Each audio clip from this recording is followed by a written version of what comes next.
বন্ধুরা, কৃষ্ণা কিচেনে আপনাদের স্বাগত জানাচ্ছি। আজকে আমি বানাচ্ছি গাজরের কেক। তার জন্য আমি দুটো লাল গাজর নিয়ে নিয়েছি, ওটাকে ধুয়ে একটু ছুলে নিয়েছি, এবার গ্রেট করে নিয়েছি। এদিকে 1 কাপ হয়ে গেছে। আর একটা বাটিতে আমি ওই কাপেরই হাফ কাপ ময়দা আর হাফ কাপ আটা নিয়েছি, একটু চেলে নিচ্ছি। চেলে এর মধ্যে এবার 1 চামচ বেকিং পাউডার আর হাফ চামচ বেকিং সোডা দিচ্ছি। এবার একটা বাটিতে আমি হাফ লিটার দুধকে ঘন করে নিয়েছি, আর এর মধ্যে আমি 1/4 কাপ আমি ঘি দিলাম। এবার ভালো মতো মিলিয়ে নিচ্ছি। এবার যে আটা ময়দার মিশ্রণটা, ওটার মধ্যে আমি দুধের মধ্যে ভালো মতো মিলিয়ে একটা ব্যাটার তৈরি করছি। এবার আমি গাজরটা দিয়ে দিলাম। গাজরটা দিয়ে ভালো মতো মিলিয়ে নিচ্ছি। এবার কিছু ড্রাই ফ্রুট নিয়েছি, কাজু কিশমিশ। এবার ওর মধ্যে একটু ময়দা দিয়ে একটু কোট করে নিচ্ছি। এটা চিনিটা দিলাম, 1/4 চিনি। চিনিটা মিক্সারে গুঁড়ো করে দিয়েছি।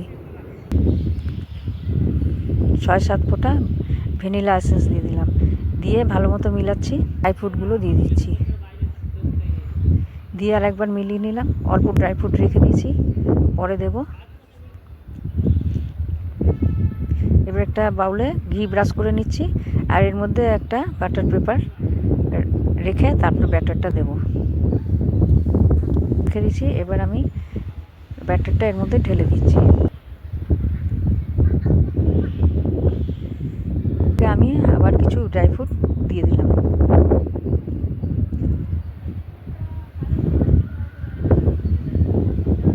এবার একটুখানি ট্যাপ করছি। কড়াইটা গরম আগেই প্রিহিট করে নিয়েছিলাম 5-6 মিনিট। এবার ঢাকা দিয়ে আমি ওই 50 থেকে 60 মিনিটের জন্য এটা ঢাকা দিয়ে রাখলাম। দেখুন হয়ে গেছে কেকটা।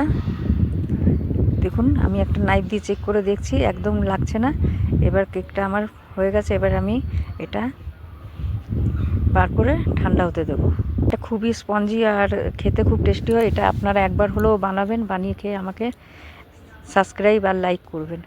দেখুন কি সুন্দর হয়েছে দেখতে কেকটা। এবার যে বাটার পেপারটা ছিল ওটা আমি উঠিয়ে দিচ্ছি।